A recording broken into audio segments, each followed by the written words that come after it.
Hello, good evening. So today we'll be making some yummy chinchin. As you can see, here's already measured flour and here's the measured sugar. So here's butter, nutmeg, milk, and eggs. So we're going to cook all this together. First of all, you're going to mix your dry ingredients together. So I'm adding my sugar to the flour.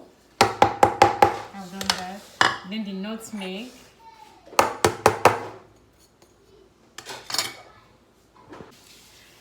So here is it, our dry ingredients. I'm going to mix this together.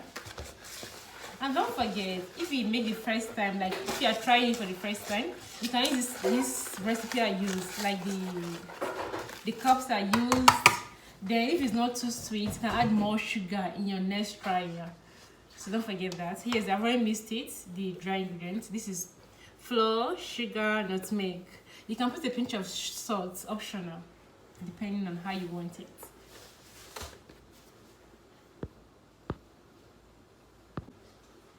So this is our butter. I'm adding the butter to it.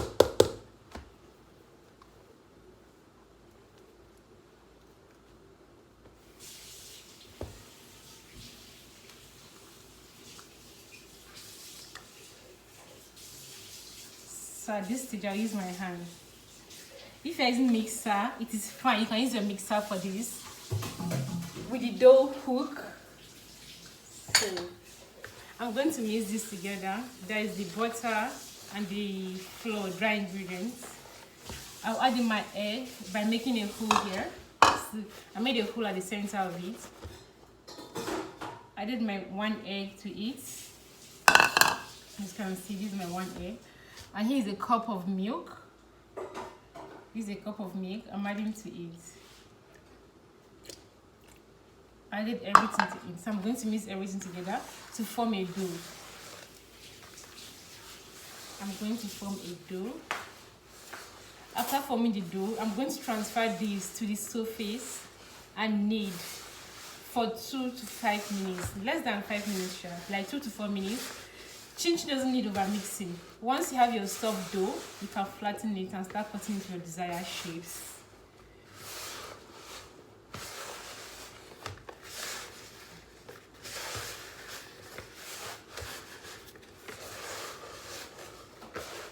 Can see this. So as you can see, I keep doing this now. Also transfer it to a clean surface. My work surface is clean. I've already cleaned it, so make sure it's a clean surface.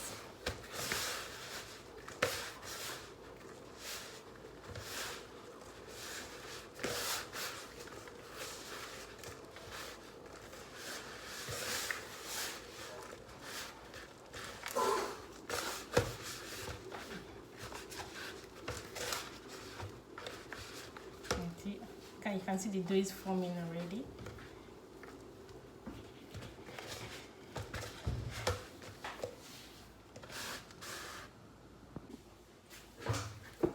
As you can see, I've formed the dough. It's here.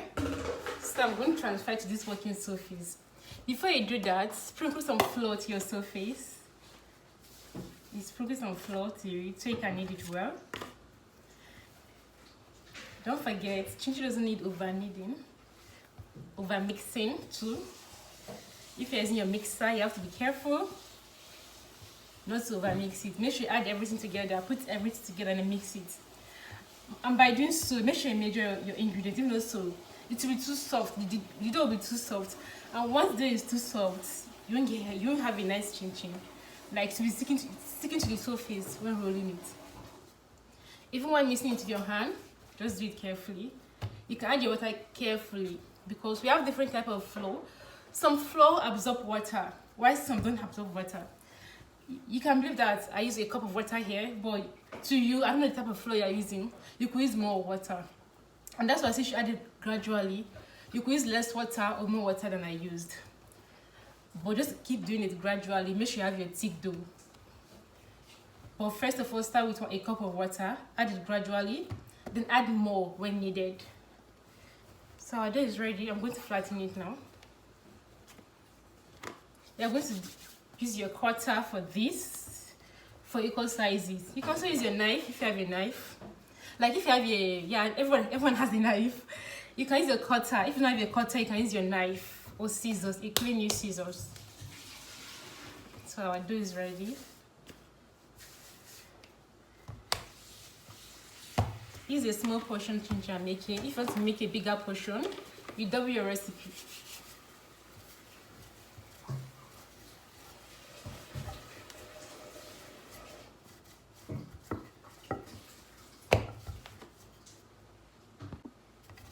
So you flatten your dough.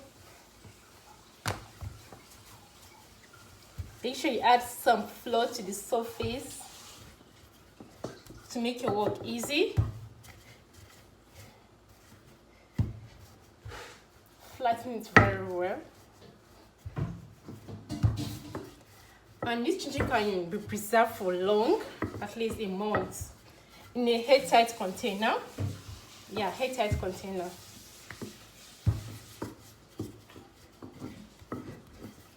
So flatten it very well.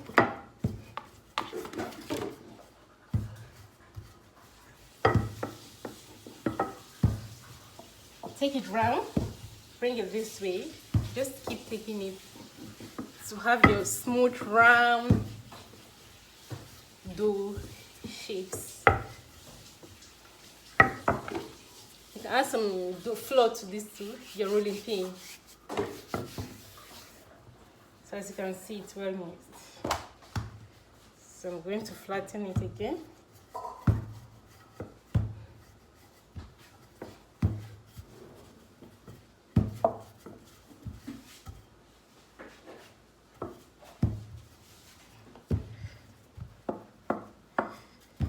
So we're going to start cutting it now. Flatten it very well. Not much. As you can see, it's still thick, but not really thick, it's light. Yeah, that's how you should be doing.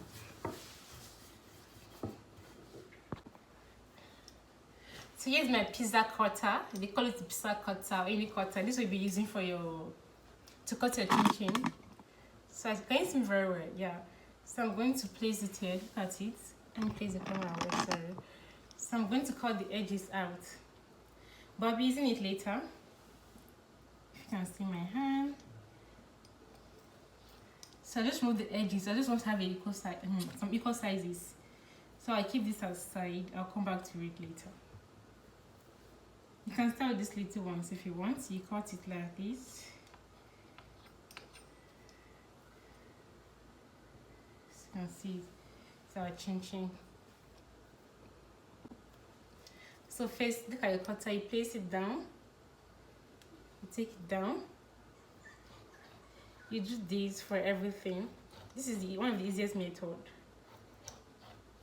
You have your equal sizes of chinchin.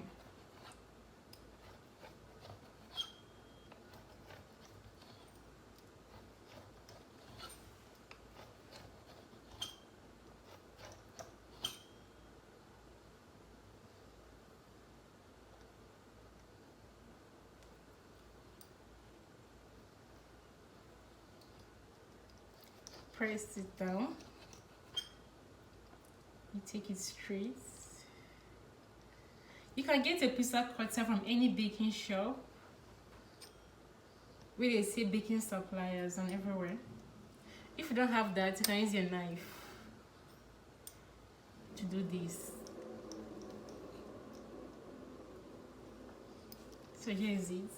I'm going to start doing it like this. If you can see it.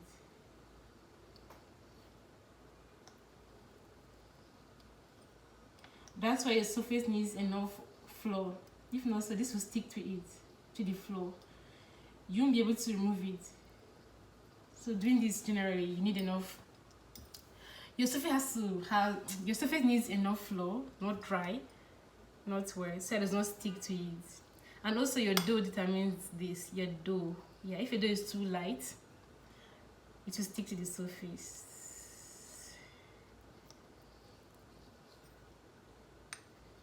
So this is how we're going to do this for everything. We'll do this for all of it. Yeah, and also these ones, you do it like this. If you want to be fast, we're doing it alone. I'm not sure you can see this very well. I'll get back to it.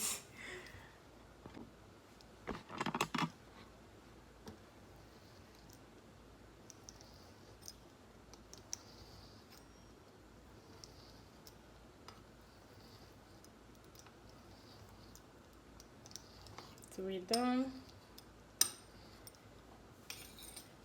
You lift it up like this. You can only get this by having a good surface, and when the dough is not too light. Sometimes you end up with all your chin stuck into the surfaces after cutting it. Yeah, so you have to start all over again. If that happens, it's annoying sometimes. So that's, you just need to try and get the right measurement for your chin.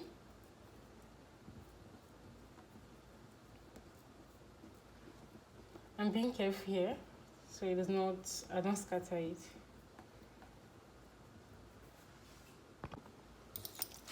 So this is another method I want to show you. I don't know if you can see me very well here. Yeah, so you can do it like this too. You can do it this way too.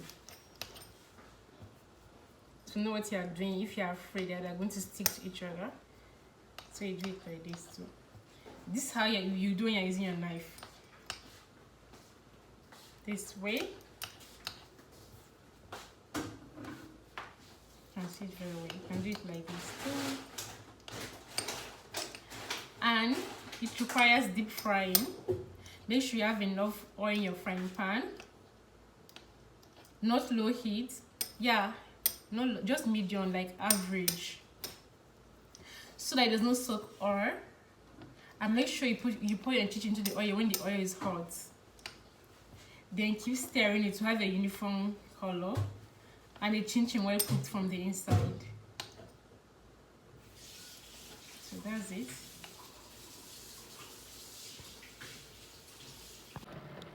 Alright, so to fry your chinchin, you need enough oil in your pan, like I said earlier on, and it should be deep frying. So this oil is already hot, so I'm going to pour the chinchin into it now, like this. Just do it carefully. And it will scatter inside. Just see as it goes. You can fry it 2 to 3 times depending on how you want it to be. As you can see, here it is. You keep stirring it to have your uniform colors.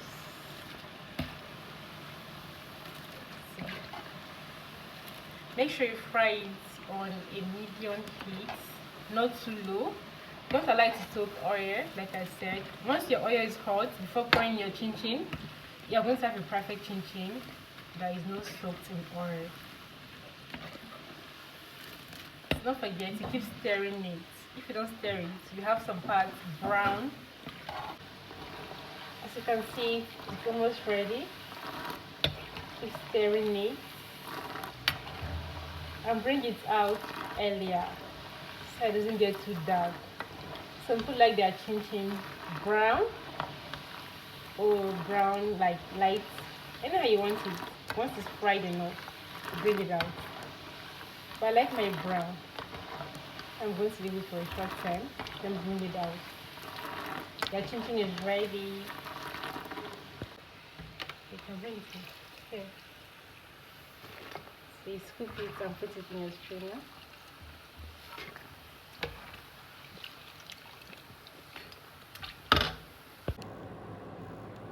So here's how it came out.